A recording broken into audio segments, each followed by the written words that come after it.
আজকে আমি তোমাদের অর্থাৎ ঋক, সাম, যজু, অথর্ব এই চারটি বেদের শিক্ষা গ্রন্থের নাম সম্পর্কে জানব। দেখো আমি এখানে দিয়েছি চার বেদের শিক্ষা গ্রন্থের নামগুলো কি কি। আমরা জানি প্রত্যেকে চারটি বেদ। তাহলে ঋগ্বেদের শিক্ষা গ্রন্থের নাম কি? পাণিনীয় শিক্ষা। পাণিনীয় শিক্ষা। তাহলে ঋগ্বেদের শিক্ষা গ্রন্থের নাম হচ্ছে পাণিনীয় শিক্ষা। সামবেদের কি? সামবেদ হচ্ছে নারদ শিক্ষা, নারদীয় নারদীয় শিক্ষা। শিক্ষা গ্রন্থ নারদীয় শিক্ষা। যজুর্বেদে কি? যজুর্বেদে যাজ্ঞবল্ক্য শিক্ষা। যাজ্ঞবল্ক্য স্পেলিং রাখো প্রত্যেকে,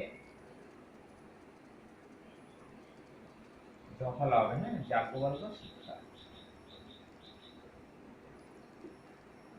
ঠিক আছে, যাজ্ঞবল্ক্য শিক্ষা। আর আছে কি? অথর্ববেদ। অথর্ববেদ হচ্ছে মান্ডুকি শিক্ষা।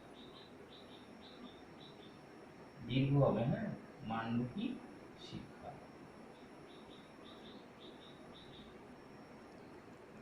তাহলে প্রত্যেকে তোমরা দেখেছো। তাহলে আমাদের চারটি শিক্ষা গ্রন্থের নাম কি কি? অর্থাৎ চারটি ঋগ্বেদ, সামবেদ, যজুর্বেদ, অথর্ববেদ। তার মধ্যে ঋগ্বেদের শিক্ষা গ্রন্থের নাম হচ্ছে পাণিনীয় শিক্ষা, সামবেদে হচ্ছে গিয়ে নারদীয় শিক্ষা, যজুর্বেদের শিক্ষা গ্রন্থ হচ্ছে যাজ্ঞবল্ক্য শিক্ষা, অথর্ববেদে হচ্ছে মান্ডুক্য শিক্ষা। তাহলে আমরা প্রত্যেকে জেনে গেলাম যে চারটি বেদের শিক্ষা গ্রন্থের নাম কি হয়েছে। তোমরা পরের দিনটা পড়ে থাকো।